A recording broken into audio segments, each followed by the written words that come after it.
Hey, welcome to the Ranking Things podcast. I'm Jason Davis. And I'm Eric Wright. Each episode, we're going to choose a topic to rank.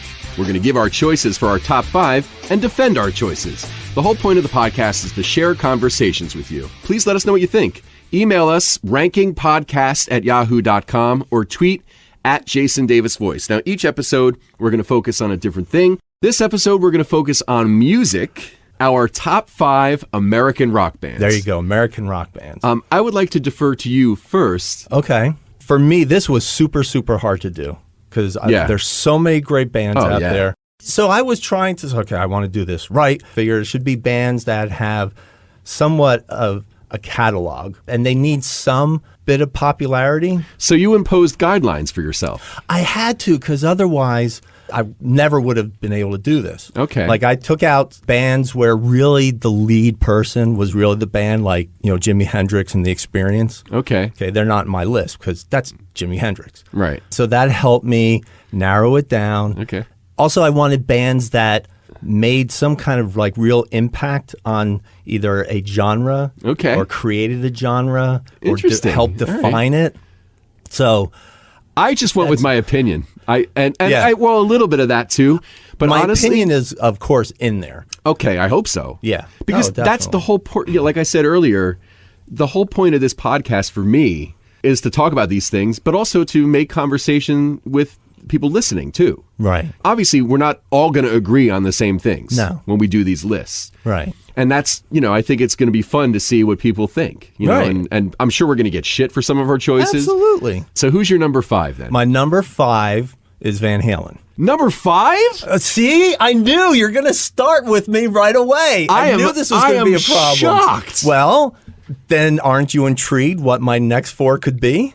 Very much so. Okay. I'm very much intrigued. All right, so Van Halen. Obviously, Van Halen has to be in the top 5 because what is the main instrument in a rock and roll band? Well, it depends who you ask. If you ask the drummer, they'll say the drums. Who's the guy that hangs out with all the musicians? Okay.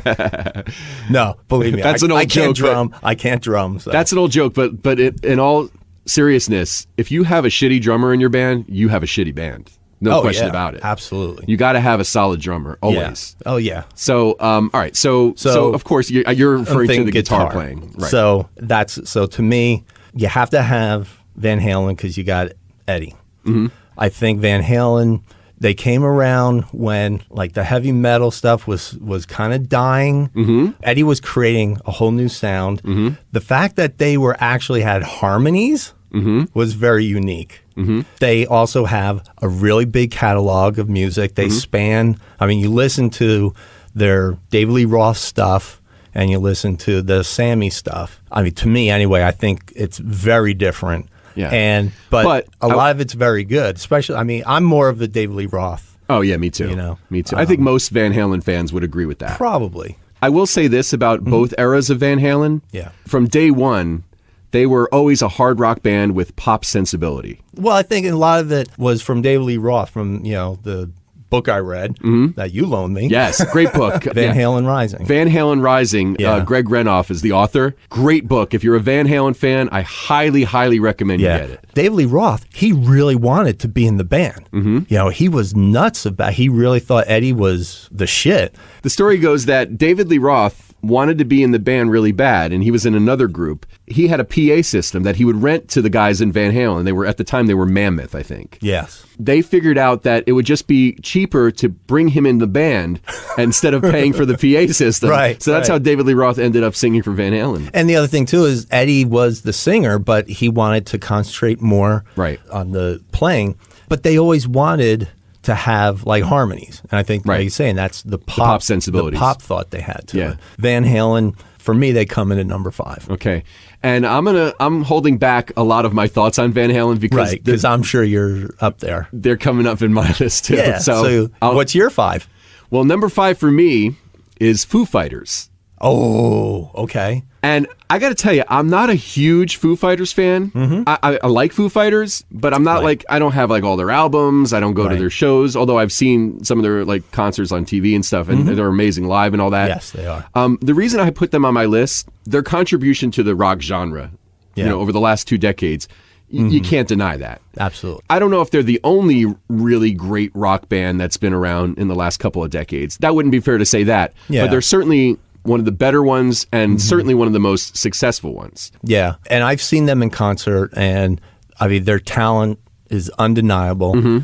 The fact that they've already been together for 20 some years. Yeah, exactly. It's amazing. It's like, wow, that time just friggin' flew with them. When you're trying to say, well, a top 10, let alone, friggin' top 5, Foo Fighters, to me, just not quite there, only because they didn't create a genre. They didn't redefine or save a genre in my book. So I can't put them, I love them, but I can't put them in a top 5. Maybe they didn't create a genre, but they clearly respect their influences. And not only that, the fact that they were born out of Nirvana, the fact that Dave Grohl, Nirvana ends, and he comes up, he goes, you know what? I feel like picking up a guitar and being a front man now. Right. And he creates this group, and they have all this success. And not only that, again, a really good hard rockin' band with a pop sensibility. There's hooks. They're not just a bunch of guys like banging on their instruments. I mean, there's definitely good songwriting there. No, absolutely. But like I said, I needed to be able, in my mind, to come up with some guidelines, because otherwise I would have 40 number 5 bands. So okay. All right, so let's go to number 4, because we don't want this podcast to be 3 hours long. I know. I hope we don't come to fisticuffs. No. Okay, who's your number 4? My number 4 is the Ramones. Okay. Basically because they are kind of credited as the first punk band. What I really loved about them is, even though you can't say that they were super famous, they were never really huge. True. They had enough popularity where people know of them. Yeah. I mean, their songs have been in movies. Right. So they did a movie about one of their songs. Right. There's enough of a catalog and enough longevity for them to be, I think, in the top 5. Also because when we talk about creating a genre, they really took something, going back to basically, you listen to them, it's a lot of rock and roll. Like my kids, when I played Ramones for them, they were thinking Ramones were going to be some kind of like trashy punk, horrible thing, like, Circle of Jerks or something like that. And they were amazed that they were like, well, this kind of sounds like the 50s. I'm like, exactly. Yeah. They went back, but in the 50s, you didn't sing beat on the brat with a baseball bat. You didn't do that. I want to be sedated. Yeah. That's true. So they completely redefined what a basic rock and roll was. Now that you mention that, they kind of took what Chuck Berry did, and added a lot of distortion, right, and really and just made it like Cro-Magnon out of it. Right. I think they're definitely a good choice. Yeah, I think. Thank you. When we're talking about great American rock bands, right? They're a group that you can probably go anywhere in the world and talk to any legitimate rock fan and go, name a Ramones song, and they're going to know at least one. Sure, but probably a lot more. Yeah, I think their influence on rockers is undeniable. Yeah. So I'm going to get shit for my number 4. Oh, really? Yes, I am. Okay. And I'm going to stand by this. All right. What you got? My number 4 is Bon Jovi. Oh! And we're in New Jersey. That's right. So, all right. All right, here's why I put Bon Jovi. It's okay. That's why it's all about opinions, right? Yeah. The reason I chose Bon Jovi is there's a couple of things. First off, when I was a teenager, they were a big part of my teenage years. Yes. I mean, between MTV and the songs. Right. And I know that people are going to be pissed that I said Bon Jovi. And so Real rockers are going to be pissed. Maybe right now, by saying Bon Jovi is number 4, poking the hornet's nest a little bit. Absolutely, yeah. I don't care, though, because I've always been a fan of Bon Jovi. Now, I have to clarify something. I'm more of a fan of their older stuff. I don't really know a lot of their newer stuff, I'll be honest with you, because I just, I feel like, This house is not for sale. Wow, you really hate Bon Jovi. That's a number 1 album. You really hate Bon Jovi, don't you? No, actually, I do enjoy Bon Jovi very much, but I just don't see them as a rocker. Again. So I have notes as, again, some other reasons why I chose them. Again, Jersey Pride. Jersey Pride. Sure. The funny thing is, I was going to Sinatra before Bon Jovi, but Sinatra's not a band, though. Oh, that's right. Even though I'm not a big fan, I was going to say Bruce Springsteen and the E Street Band. Right. Yeah. But then I went with Bon Jovi instead because it's more controversial. Okay. 4+ decades they've been banging it out. Right. And they still have an audience. I mean, Oh, yeah. you know, they sell out MetLife Stadium Right. on a regular basis, and they still do arenas and all that. Right. They're great live. Have you ever seen Bon Jovi live? I've seen them 3 times live. Okay. John Bon Jovi and Richie Sambora, it was because of their acoustic performance on the MTV Awards that the Right. whole Unplugged series became a thing. Right. Yeah, that's true. And that was an amazing performance. One that I still look up on YouTube every once in a Yeah. while because it was just so good. Bon Jovi could easily do a 2-hour show and play nothing but hits. Yeah. I'd give it up for that. Yeah. I don't see a top. All right. Okay, Let's go that's to all right. All right. So we're 3 now. Number 3. All right. My number 3, and I'm kind of going back and forth, is Nirvana. Okay. The only reason it's hard for me is because 90s, I wasn't completely thrilled with them, but I did recognize that, well, they are something different. And I grew to like them an awful lot. I really do think that they really started the whole grunge thing. Oh, no question. They I were- really like Pearl Jam. I almost said Pearl Jam for number 3. Okay.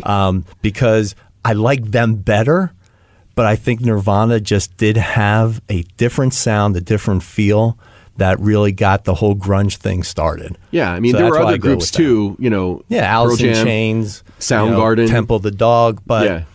to me, it's like, yeah, I think Nirvana really did kind of start it off. And when Kurt Cobain died, nothing really kind of filled that void. Kurt Cobain, you know, you can't deny it. And the guy was a great songwriter. And I'm not going to sit here and say, oh, I can't understand why you put Nirvana in your top 5. They're a great band. Nirvana, you still hear them on the radio, Mm-hmm. even though they were really not around for very long as a group. Oh, yeah. I think they had a huge impact. Smells Like Teen Spirit. That's a great riff. sure. And Weird Al did a parody of it. So you know they're legit. You know they're legit. Yeah, when Weird Al does you, That's right. you know you've made it. So who's your 3? Number 3 for me is the Eagles. Really? Yes. I am very pleasantly surprised to hear that. Oh, okay. You can't miss with those harmony vocals. Yeah. I mean, amazing. And that's through many different eras of the band, too. I mean, they've had Yeah. a lot of personnel come and go in that group. Right. They've always had consistently great harmonies. You know, Netflix has this great documentary. the history of the Eagles. And make sure you watch both parts, Oh, yeah. because the first part ends and then it goes, like, the screen goes black for like 15, 20 seconds, and then it starts up again. Yeah, it's like a 3-hour documentary. It is, yeah. It was on Showtime originally. Oh, was it? Yeah. Okay. And I actually caught it on Showtime way back, and it's amazing. Yeah, There's some great stuff in that. I really like the Eagles. I mean, personally, I've just always been a huge fan. They span a bunch of different genres. I was gonna say that. I'd say they almost kind of like created this whole, not Southern rock, because they're not Southern Country rock. but it's like you're right, like a country rock, but they definitely had some soft pop stuff too, but that's not like super sappy. No. You know? They kind of morphed, too. Like, did you know that they started out as Linda Ronstadt's backup band? Well, the 2 guys, Yeah, yeah. Fry and Yeah, and Henley. And Henley did, yeah. And Glenn Fry and Don Henley and Joe Walsh, the 3 of them, each one of them stands alone as an awesome artist, I Right. think. There's so much that just those 3 mean to rock and roll that them in a band you can't miss. Well, that's one of the other things that I really like about the Eagles, the fact that they have, you know, several lead singers in the band, and the fact that they have a drummer who's a great singer and a great songwriter, which is a rare thing. And they did morph. Like in their early days, Glenn Fry really did more of the singing, and it was more kind of country.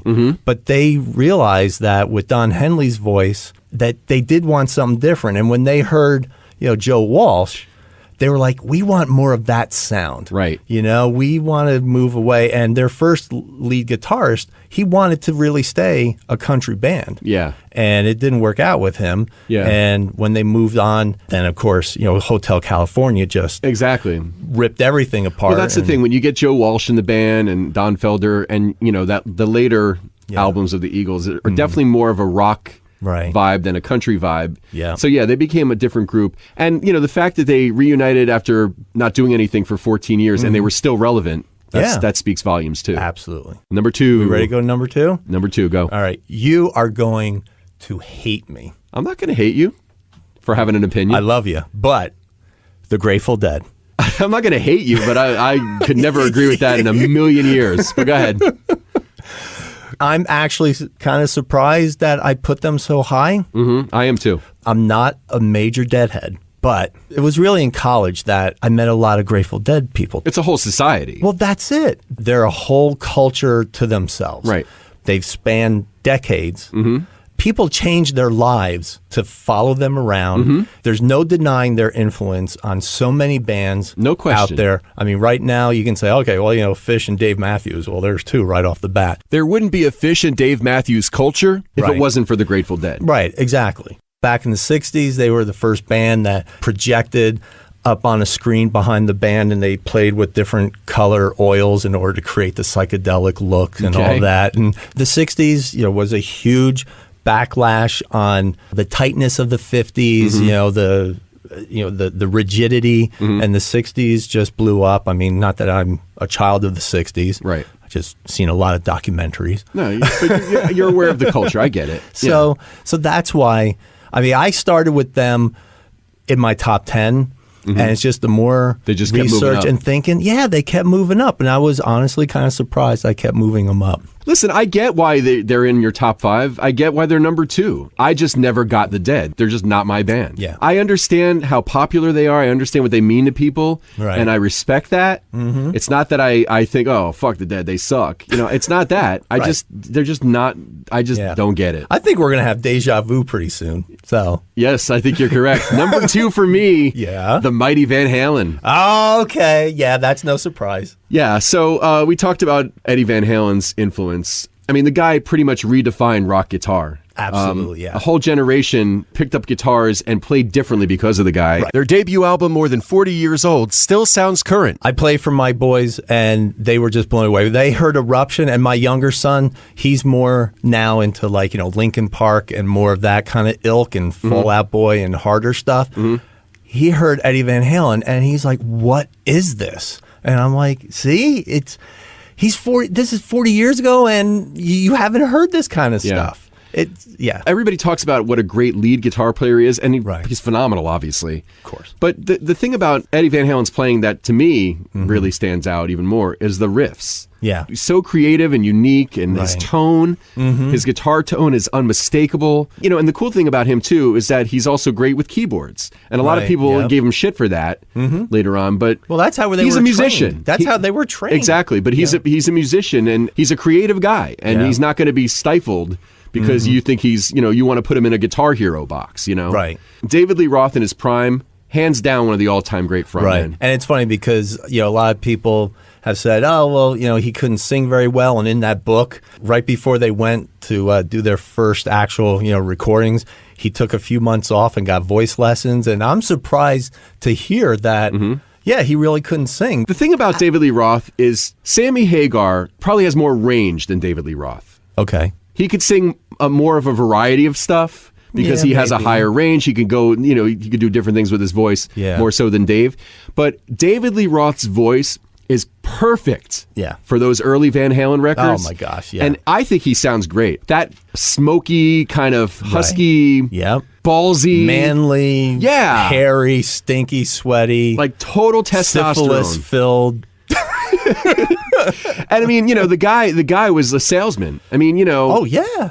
I once read an interview with Billy Sheehan, who was the bass player in David Lee Roth's solo band after Van Halen. Okay. And he talked about how, Eddie Van Halen's this great musician, but Dave was like the salesman that gave it to the masses. Yeah. You know? Well, David, he was the one that he got Van Halen into, a certain look. He wanted more glam. He actually kind of started out Ziggy Stardusting. Okay. He was into doing the makeup and, he's got the big hair. He wanted the theatrics, and you can see it in their videos and everything. I mean, that was all David Lee Roth. Oh, yeah. I mean, all the fun kind of goofy stuff in their videos. Yeah, because before him, Van Halen, they were That's more the like salesman Judas I'm talking Priest. about. Exactly. They were more Judas Priest and that kind of stuff, and he wanted them to go in a different direction. Yeah, they were doing Sabbath covers and stuff. Exactly. Yeah, they were really hard. Yeah, Dave brings to Van Halen that kind of Motown influence and dance influence and all that kind of stuff. And that's why when they cover songs, they put a definite Van Halen spin on it. Oh, absolutely. And I might get shit for this too, but I think their version of You Really Got Me is better than the Kinks. I agree. Okay. It's different. Yeah. And what's the other song they do? Calling out. Oh, around the Dancing in the world. Street, Dancing yeah. in the Street. That's a completely different song than the Totally. original. And that's part, to me, that's what a really But it's good recognizable. band does. It's Yes. true enough to the original that you're not going, is that Dancing in the Street? Right. But it's got that cool Eddie Van Halen touch Yeah, to it. the whole sound. It's Eddie's his groove. Yeah. So Michael Anthony, lately he's been getting a lot more recognition for his harmony vocals, the high harmony that, Right. that makes that Van Halen harmony vocal so unique. Yeah, yeah. But you know what? I don't think he gets enough credit for his bass playing. right. Some people say, oh, he's real basic in a lot of his bass lines and stuff. But that's okay because you got a flashy guitar player going off all over the place. Right. You need a guy to hold down the fort. And That's Michael true, yeah. Anthony is Yeah. great at that. Yeah. You know? I just think he's a solid guy. And from what I've heard, he's like one of the nicest guys and one of the Right. one of the most genuine guys in the rock and roll business Yeah, too. So yeah. I give it up for Michael Anthony. Another thing that we talked about Van Halen Rising, these guys, I mean, they were playing backyard parties in Pasadena. Yeah. They work their craft. They work their You gotta asses respect off. that. You got in this Absolutely. era of American Idol and all those shows. Yeah. You gotta respect the work ethic. And David Lee Roth yeah. was one of the hardest working guys back then. I mean, he was the guy that pushed them Yeah. to do things. Yeah, you know? he was crafting a look and a style. He was out there, trying to sell the band. And he wanted to get out there and play. Eddie and Alex, as great as they are at their instruments, maybe didn't have the business acumen that Dave brought. And I think you got to acknowledge that. And for all the people that badmouth David Lee Roth as not being a great singer, when you go see David Lee Roth live, you're not looking for an exact replica of what you hear on the records Right. because he's jumping around, he's messing with the crowd, Right. he's got a lot of stuff going on. So, you want a guy that's going to entertain you. And most singers live are not going to sound identical to the record. No. I've seen them twice with David Lee and also David Lee solo. And the thing is, in concert, yes, he's not singing every note out. In fact, half the time he's just doing a, ah! Yeah, and then he's like, "Woo, pretty girl," yeah. But he's just such a showman, and it's so freaking exciting. And so, yeah, I can't disagree too hard with you having Van Halen at number 2, but I just, again, it's like I can't put them that high. But I do I'm a bigger Van respect- Halen fan than you. Yeah, That's okay. yeah. That's all right. But the other thing too that I do want to acknowledge the years that they worked with Sammy Hagar too. Yeah, Listen, Finish replacing What You Started, I think, is very cool. fantastic. I love that song. Replacing a singer Yeah. and a frontman of the magnitude of David Lee Roth is no small feat. Absolutely. You have to have a guy as established as Sammy Hagar come in. Right. And the great thing about the era with Sammy is that they kind of reinvented themselves. They became Right. something different, but they were still true to themselves as Van Halen. Yeah, yeah. There were still moments where they rocked as raw as they did with Dave. Right, But there right. was definitely a more commercial aspect to their sound with Sammy because they could. Yeah. I definitely want to do a top 5 David Lee Roth era Van Halen songs. Okay. And then yeah. I also want to do a top 5 Sammy Hagar. Sammy Hagar. And because you- I think we could have a really good conversation about that. And we'll see very different. Probably. Very different type of songs. And I'm not sure how to say this, but it's not that Sammy didn't have like the energy that David does, but holy crap, David just had some kind of, I don't want to say he had this desperation. He had to charisma. He had charisma. You remember those videos? Yes. I think that's the main difference between them as frontmen. Yeah. Dave's charisma level is just amazing. They deserve to be top 5. You put them top 2 because you're a bigger fan. I can't fault you for that. Okay, cool. Who's your number 1? The Eagles. Okay.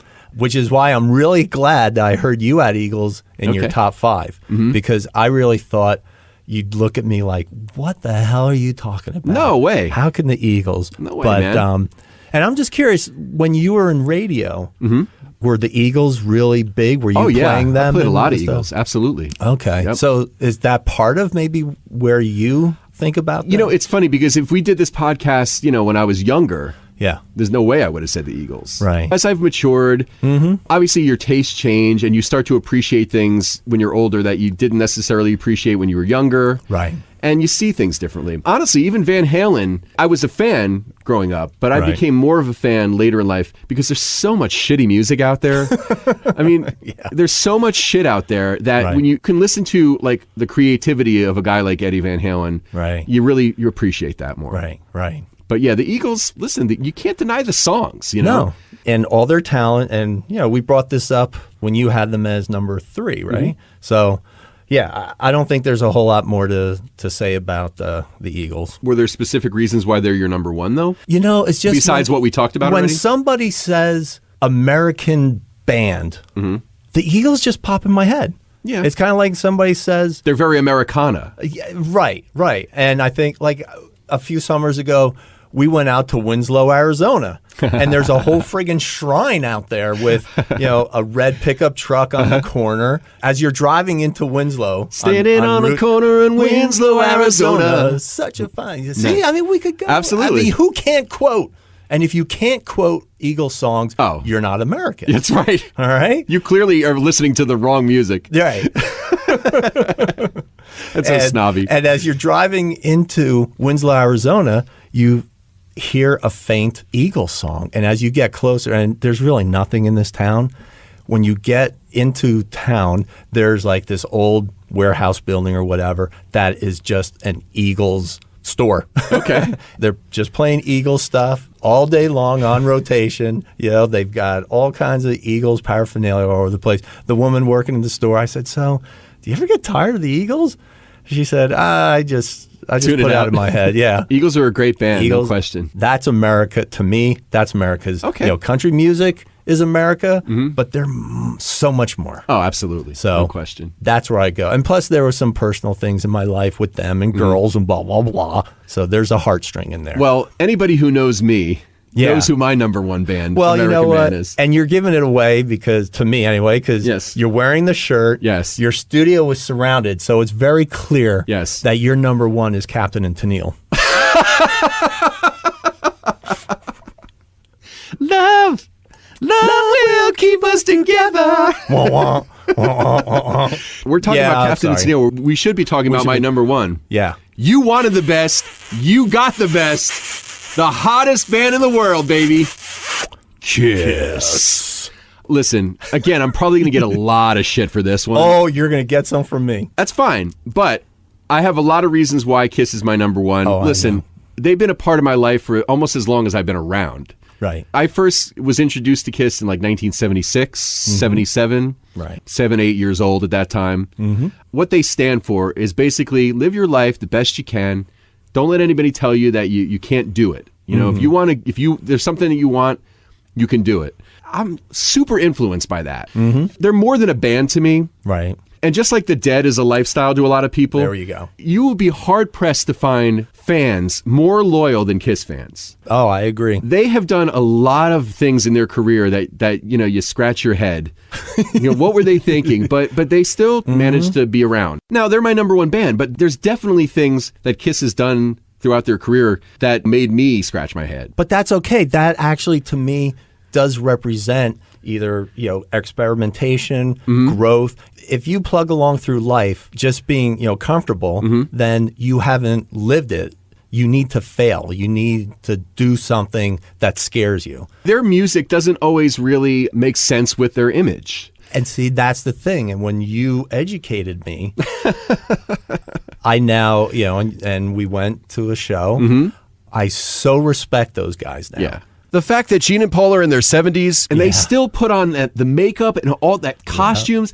You know what that shit weighs? The show they put on, they're larger than life. The world needs Kiss. Wow. I really feel that. I know I you think do. they're a great escape. And I don't disagree. I just... You had fun at the show, right? Of course I had fun at the show. You made me a bunch of CDs. I could listen to the songs 3 times, and I pretty much got them down pat. That's okay though. Dude, one of your bands was the Ramones, so don't even give me shit about that. Well played. Okay. But I want to talk about some of the other reasons why Kiss means what they mean to me. All right, Yeah. look. Kiss always talks about we're entertainers first. Right. We want people to come to the show and escape for a couple hours. We want people to get their money's worth. That more than anything else Kiss gives you. Right. They know who they are. They know what they are. I completely respected them. I mean, you could truly feel that they appreciated the audience. Exactly. That was great. I really liked when, Paul brought up that little girl on stage and strummed the guitar with her. The thing they did with the vets, the injured vets, that's all amazing stuff. What's more American than that, right? Yeah, helping out a vet. There's been a lot of changing trends in the music industry. They've had different lineup changes in the band. They didn't really get any support from radio for most of their career. They still don't really. No, they get don't. played Yeah. on satellite and, Right. maybe a handful of songs, if that, on classic rock. Right, But, yeah. they were always sort of considered a joke because of the makeup and stuff. They can play. They can write good songs. So what if they're basic? Right. Gene Simmons talks about how their music they're like a hamburger as opposed to like a steak dinner. Okay. Everybody appreciates a good hamburger every once in a Sure. while, right? And then the other thing, too, they took branding and merchandising to a whole other level. I mean, there have been Right. other bands that have done the merchandising before them, like the Beatles were a band that did the merchandising, Jackson 5, if Oh, you yeah. consider them a band. Mm-hmm. But people give Kiss shit for all the things that they put their logo on. Right. But if people continue to buy that shit, why shouldn't they put it out there? Yeah. They're more than a band to me. Their message, their influence. Yeah. There have been times in my life where their message of believing in yourself got me through some shit. So yeah. there's not a lot of bands that have that kind of impact on me. Right. And just the fact that they've stayed together. Yeah. Should we move into our honorable mentions? Yes, let's do that. I'll tell you what, let me Yeah. do mine first. Okay. Because I'm not going to defend them all. I'm No, just I'm going to not say gonna defend these them. are some other names that came up that I was Right. considering for the top 5. Okay. But they didn't quite make it. Not for any one particular reason, Right. just, Go ahead. honorable mentions for me, Styx, Oh, Aerosmith, yes. Bruce Springsteen and the E Street Band, Okay. Journey, Oh, The Cars, okay. and Chicago. Okay. Now, certainly there's people that would probably argue for any of those bands. Yeah. Aerosmith was in a lot of people's top 10s and even top 5s and stuff. Mine are very, very different. You probably thought outside the box a little more than I did too. on Well, this. all right. Here, I'll throw the first one at you. Beach Boys. I actually thought of the Beach Boys Yeah. too. I mean, you can't deny they created and advanced this whole surfer sound of the 50s. Absolutely. Brian Wilson, he's been touted as a genius when coming up with the multiple layers of vocals and music and all that. That actually was one of the reasons why I didn't put them in my top 5, because to me, the Beach Boys are mainly about Brian Wilson. Not to take anything away from the other guys in the band, Right. but he wrote all the stuff, he arranged all the stuff, and then they had studio musicians play all the stuff. Yeah. So they're almost more of a vocal group for me. Okay. And that's no disrespect to them. Again, like you said, very influential, and Right. you can't deny all the hits and all that kind of stuff. Another one, The Doors. Okay. Because I think the Doors, they were a different sound. Oh, absolutely. I mean, a freaking the organ and stuff, I mean, yeah. come on, really? No An question. organ? Never a big fan of the Doors. Never really got them either. Yeah. But I totally understand why you're mentioning I was them a now. big fan of the Doors, and they were in my top 5. They just but kinda got They knocked just down? kind of get knocked down. I didn't want my top 5 to just be late 60s, early 70s Right. bands, which is Which one would have been thing- okay too. But Well, yeah, but that's what I liked about what you're choosing is you've got a lot of 80s and newer stuff. I mean, Foo Fighters, friggin' awesome. they were almost a conscious effort to put somebody a little bit more current in the list. I was also thinking Iron Butterfly. Inagata-Davida is all I really know. Right. From them. And I don't know a whole heck of a lot about them either, but they really did kind of, hone this heavier sound.